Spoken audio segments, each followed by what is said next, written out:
ആവശ്യത്തിന് സ്റ്റാഫില്ലാതെ സേവനം കിട്ടാൻ വൈകുന്നു. ഇത് കേവലം സമരത്തിൻ്റെ പേരിൽ നടത്തപ്പെടുന്ന ഒരു സമരമല്ല. ജനകീയമായി വളരെ ആവശ്യമായ ഒരു സമയത്താണ് ഇത്തരം ഒരു സമരവുമായി നമ്മൾ മുന്നോട്ട് വന്നത്. 35 വർഷത്തെ വിശ്വസ്ത പാരമ്പര്യവുമായി എന്നും എപ്പോഴും കൂടെയുണ്ടെന്ന വിശ്വാസം.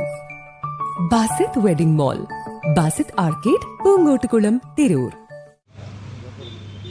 തൃപ്രങ്ങോട് വില്ലേജ് ഓഫീസിനെ സംബന്ധിച്ചിടത്തോളം എല്ലാവർക്കും അറിയാവുന്ന കാര്യമാണ്. പ്രത്യേകിച്ച് ഈ കാലവർഷക്കെടുതിയിലൊക്കെ ധാരാളം ബുദ്ധിമുട്ടുകൾ അനുഭവിക്കുന്ന ഒരു ഓഫീസ് പരിസരമാണിത്. ഇതര പഞ്ചായത്ത് ഓഫീസുകൾ വെച്ച് നോക്കുമ്പോൾ കേവലം ഒരു വില്ലേജ് ഓഫീസ് എന്ന പരിധിയിൽ മാത്രം ഇതിനെ കണ്ടുകൂടാ. തൃപ്രങ്ങോട് പഞ്ചായത്ത് വില്ലേജ് ഓഫീസിനെ കണ്ടുകൂടാ.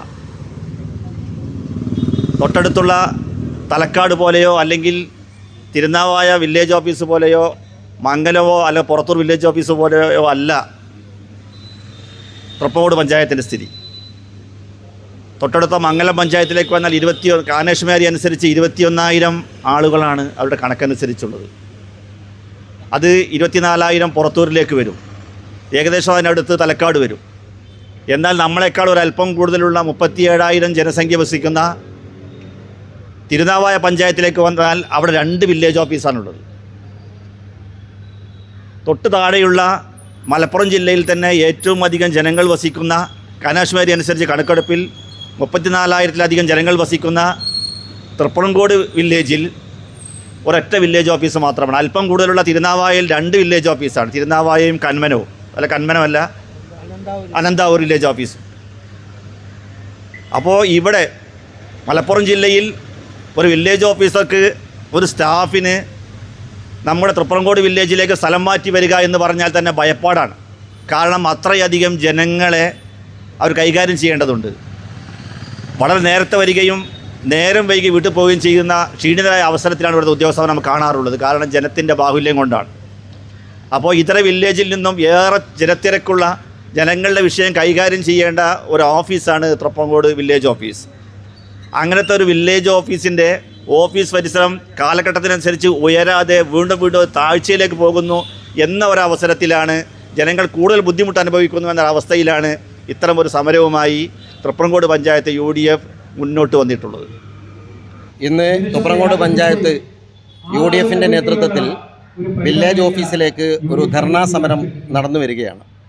ഈ ധർണാ സമരത്തിൽ UDF ഉന്നയിക്കുന്നത് കഴിഞ്ഞ ഒരു വർഷം മുമ്പ് കേരളത്തിലെ ഏതാനും വില്ലേജുകൾ സ്മാർട്ട് വില്ലേജ് ആക്കുന്നു എന്ന മന്ത്രിയുടെ ഒരു പ്രസ്താവനയുടെ അടിസ്ഥാനത്തിൽ പ്ലാനിംഗ് ഫണ്ടിൽ നിന്ന് 40 ലക്ഷം രൂപ തൃപ്രങ്ങോട് വില്ലേജിൻ്റെ പുതിയ കെട്ടിട നിർമ്മാണത്തിനായി സ്മാർട്ട് വില്ലേജ് ആക്കുന്ന കെട്ടിടത്തിനായി നീക്കിവെച്ചതായി അറിയുണ്ടായി.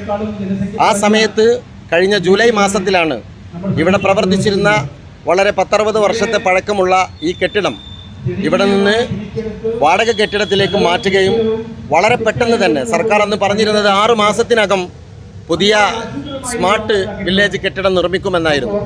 എന്നാൽ ഒരു വർഷക്കാലമായി വാടക കെട്ടിടത്തിൽ പ്രവർത്തിക്കുന്ന ഈ വില്ലേജ് ഓഫീസ് ഇന്നും ഈ പഴയ കെട്ടിടം പൊളിച്ചു നീക്കാനോ ഇവിടെ നിർമ്മാണത്തിനാവശ്യമായിട്ടുള്ള സാധന സാമഗ്രികൾ ഇറക്കാനോ ബന്ധപ്പെട്ട അധികാരികൾ തയ്യാറായിട്ടില്ല. ഇതുമായി ഒരു അന്വേഷണം നടത്തിയപ്പോൾ റവന്യൂ ഡിപ്പാർട്ട്മെൻറ്റിന് ധനകാര്യ വകുപ്പ് ഫണ്ട് കൈമാറിയിട്ടില്ല എന്നാണ് അറിയാൻ സാധിക്കുന്നത്.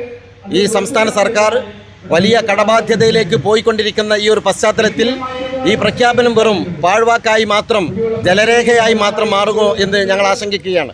അതുകൊണ്ട് ഈ വിഷയത്തിൽ ജനങ്ങളുടെ ദുരിതം അകറ്റുന്നതിനും ജനങ്ങൾക്ക് സൗകര്യപൂർവ്വം സേവനത്തിനായി വരുന്നതിനുമായി വേണ്ടി സ്മാർട്ട് വില്ലേജിൻ്റെ ബിൽഡിംഗ് പ്രവർത്തനം എത്രയും പെട്ടെന്ന് ആരംഭിക്കണമെന്നും അതിനാവശ്യമായിട്ടുള്ള ഫണ്ട് ധനകാര്യ വകുപ്പ് റവന്യൂ വകുപ്പിന് കൈമാറണമെന്നുമാണ് ഞങ്ങൾ ഈ വിഷയത്തിൽ ആവശ്യപ്പെടുന്നത്.